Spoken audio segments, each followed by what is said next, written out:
Guys, no, nandito po tayo ngayon sa dinayo namin ng anak ko, yung isang tapsilugan po dito na bagong bukas.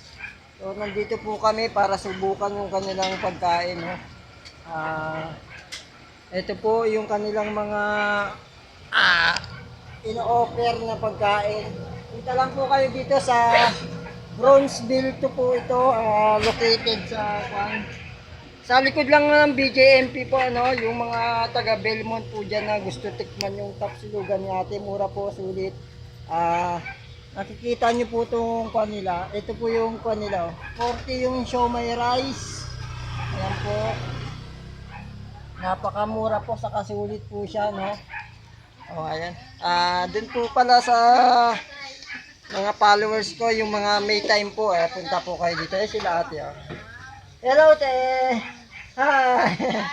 Ayun po sila yung mga magluluto. Saka yung may-ari yata, yung owner ng Tapsilugan.